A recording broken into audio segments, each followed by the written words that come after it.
When did you finally stop apologizing for existing? I was 17 when I showed up at my guidance counselor's office with dark marks around my throat and a story about falling down the stairs that we both knew was a lie. Mrs. Chen had seen the signs for months, how I flinched when anyone raised their voice, how I kept my sleeves pulled down even in summer. What she didn't know was that my stepfather had been putting his hands around my neck when I talked back, which apparently meant anything from asking a question to breathing too loudly during his shows. My mother's solution: buy me concealer and tell me to learn when to shut up. That morning, Mrs. Chen looked at my neck and said something that made my blood freeze. I'm not letting you go home today. Your Aunt Sarah is already on her way. I had completely forgotten that 3 years earlier, back when I still believed adults might help, I'd secretly listed my dad's sister as my emergency contact, the same aunt who lived 2 states away and whose birthday cards my mom always threw away. Unopened.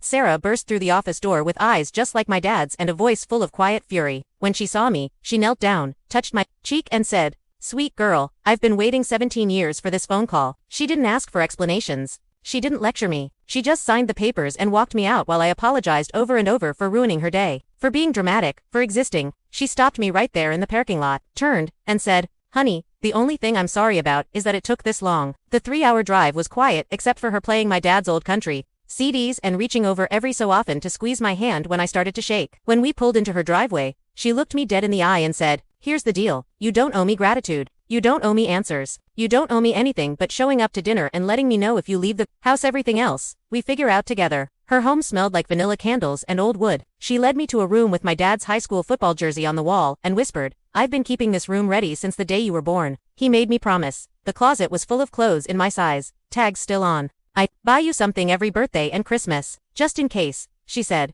I broke, not just crying, sobbing, shaking, collapsing under years of pain I didn't know I'd been carrying. The first few weeks were hard. I kept waiting for the trap. I tested her constantly, broke her favorite mug on purpose and apologized so fast I couldn't breathe. She pulled me into a hug and whispered, "Sweetheart, I've got 17 years of hugs saved up. A mug isn't going to scare me away." When I missed curfew just to see what would happen, she was sitting on the porch with 2 mugs of hot chocolate and said, "You okay? Next time, just text so I don't worry myself into a panic." Eventually, I asked her why she never tried to see me. She went quiet, pulled out a box from under her bed, and placed it on mine. Inside were birthday cards, holiday presents even, graduation gifts, everyone marked return to sender, in my mom's handwriting. At the bottom was a folder of court records. "I tried," she said. "I fought for custody after your dad died. Your mom fought back harder. She won. But I never stopped hoping." That night, I left a note under her door. It said, "Thank you for fighting for me when I didn't even know I was worth fighting for. I've spent my whole life apologizing for taking up space. You showed me I was never too much. I was just surrounded by the wrong people. You gave me back my dad's love. For the first time in my life,